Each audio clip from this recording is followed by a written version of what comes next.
conclude, I'd like to switch gears for a quick fire segment. I've got 4 questions for you, Michelle. First one is, what's your favorite way to unwind after a long day? This is going to sound crazy. I love to cook, and I'd like to watch true mysteries. So there are a lot of people out there who are in that camp with you. I love it. The true crime stuff. Yeah. Mm-hmm. It's really hot. What's the best piece of advice that you've ever received? Okay, here it is. So it is, and it's a quote, and I don't know who the quote is from, but it's fake confidence looks like real confidence. So show up because no one knows the difference anyway. Love that. Everybody experiences imposter syndrome, even people at the top. Mm-hmm. And so it's the old fake it till you make it. Mm-hmm. Love it. What advice would you give other women who are interested in serving on boards? Oh, So here's my little spill.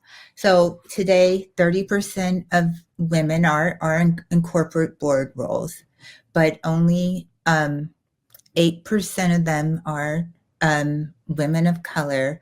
And there still is this long stretch in terms of getting on a board. So I would say for all women, for me, I think it's visibility. So being visible, being bold, being on LinkedIn, telling your story, it's showing up. So if you are interested in a board and you know like the type of board you want to be on, there are lots of ways to be considered. So one is volunteering to be part of the advisory board, getting to know corporate board directors.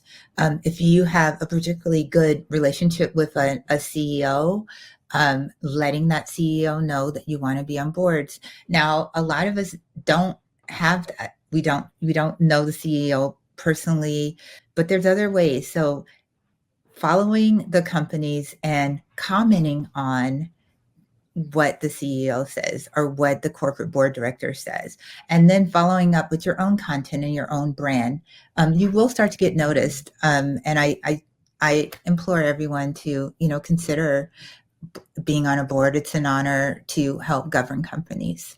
I love that. Yeah, we've got to get those representation numbers up. The 30% has to go up. The 8% has to go up.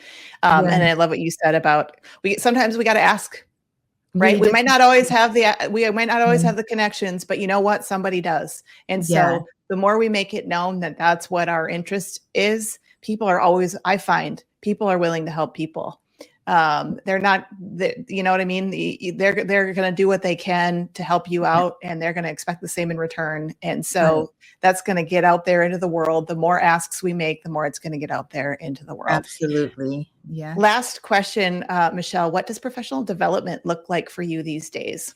For me, it's podcasts and podcasts. And so, like right now I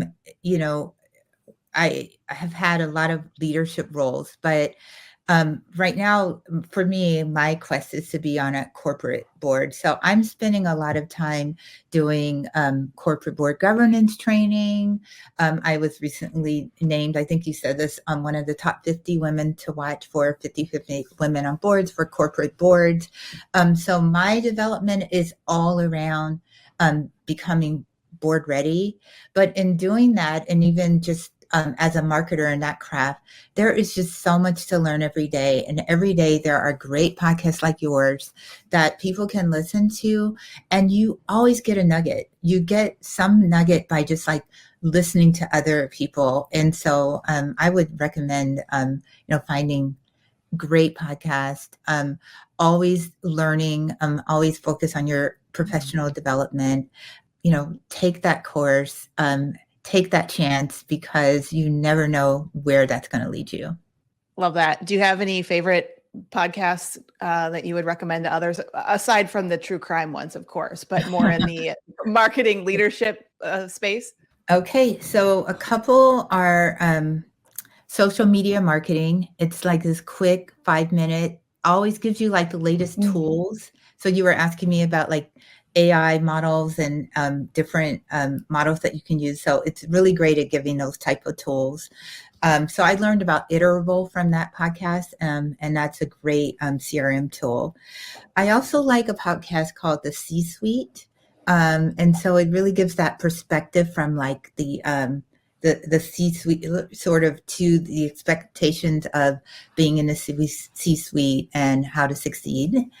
And then there's another one called 5 Minute Marketing, which I really like because that's good for walks. And I usually only have about 5 minutes to listen to anything. But those are some of my favorites. Awesome. Thank you so much for sharing. I'll have to check some of those out. A couple of those are new for me. Well, Michelle, I really appreciate you being here today. And I wanted to put a little plug out there. Anybody who's looking for a new board member, contact Michelle. And to that point, Michelle, how can listeners get in contact with you, Michelle? Oh, very easy. They can they can find me on LinkedIn. I answer all of my LinkedIn messages. So it's Michelle J. Ryder. Also, my email is writermichelle@gmail.com. Love it. Well, thank you so much, folks. Be sure to reach out to Michelle, follow her on LinkedIn. And if you enjoyed the conversation today, do us a favor and subscribe wherever you get your podcasts. That's it for today. Thanks to all of you for being part of the Health Marketing Collective, where strong leadership meets marketing excellence, because the future of healthcare depends on it. We're looking forward to seeing you in Las Vegas next week. Take care, everybody.